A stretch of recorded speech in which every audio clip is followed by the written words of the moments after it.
they're never going to be on this machine at the same time. And then again, use a combo of symbols and colors for multiple species. You know, maybe you want to see your perch spots and your walleye spots together. Different symbols for perch spots, different symbols, numbers for walleye spots. So let's go back to Mark's stuff here. Again, he's starting to do a little bit. Still not really where he needs to be. So let's go one step further. We talked about our numbering, our color system based on size of fish. So now I go through and all I do is I take Mark's fish and I change the big fish, the fish over 52 inches, I make them red symbols. Okay, so we look at this. Where do we fish if we're in a tournament? I don't know. Somewhere around there. But if I'm in a link tournament, look what I do. Now those numbers start to mean something to me. Those could be your big walleye. They could be whatever the case may be. But I'm starting to be able to see a picture on my GPS. Okay? I'm starting to really see what's happening. A lot of fish there. But if I want to catch the right fish, I need to fish a very specific piece of that area. Everybody see that? That's what your GPS can do for you guys. Let's take the next step. Renumber your waypoints. Your numbering system needs to mean something to you. At a minimum, the first digit of your waypoint should at least be the year. So you can separate 2006 from 2005, from 2004, from 2002. Okay? Depending on what you're doing. Like down here, we renumber our waypoints. We get a different symbol and different numbers every year. So if you go back to our picture of here, you can see that this yellow and red diamond down here in the lower right-hand corner, that's a 4. That was a 2004 fish. You can see that all the blue diamonds are numbered with 5. That was a 2005 fish. Look at the yellow X's. The yellow X's are 6. So here's what happened. I'll tell you exactly what happened. 2005, we actually flat out whacked them right there, the same place we caught them in 2003, which are the blue and white diamonds. We came back in 2005 with the blue X's, whacked the fish there. Absolutely creamed them. That's a pretty good day or two of fishing. Went back there in 2006, went through there a couple times, and only caught 3. Now, 2006 was the best year we've ever had down here. Ever. But that wasn't where they were in 2005. So if you just got a whole bunch of waypoints that all look the same, starting at 001 through 792, how do you know what's what? See the difference? Your GPS starts to tell you a story. And what will happen, you'll finally get on fish. You'll notice that they're on the same waypoints that they were from whatever year it may be. And then you can find those spots in your GPS and probably going to be successful at those spots. So your GPS can do. It can be a fishing log. It can be a history lesson. So here we go. We change mark symbols, big fish.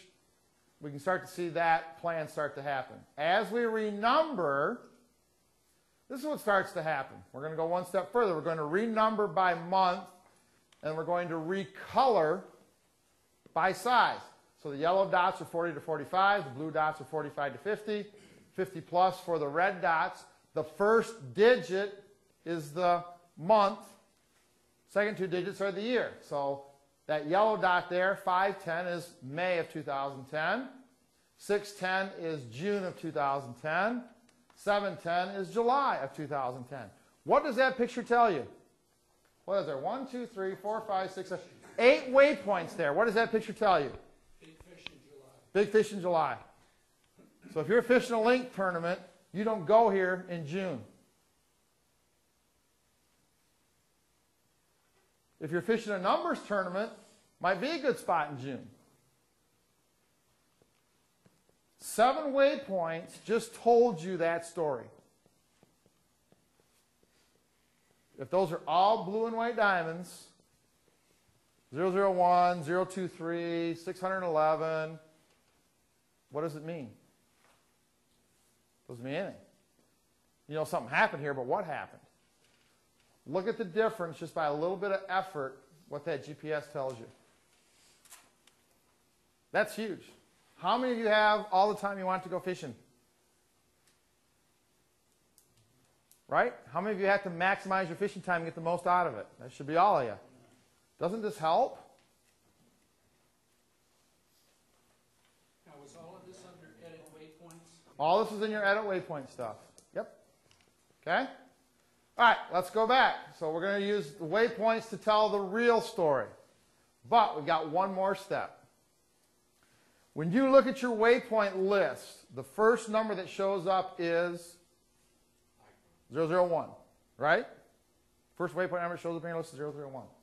Now, if you don't do anything with your waypoint numbers and you just let them accumulate, which waypoint is least relevant to fishing today? 001, because it was the furthest one back. So why would you have to go through your whole list to get to today's waypoints? Wouldn't it be much more efficient to move today's waypoints up to the top of the list? So if we go through and we do all this editing, remember, when you do a waypoint quick save, the number that's assigned to it is the first number open starting at the top of the list. So if we change all of our waypoint numbers so they all mean something, the first number that's open on our list is 001. So now we can tell the real story. If we do that, we tell the complete story. Now we see our history, and then we start to see the fish we caught today.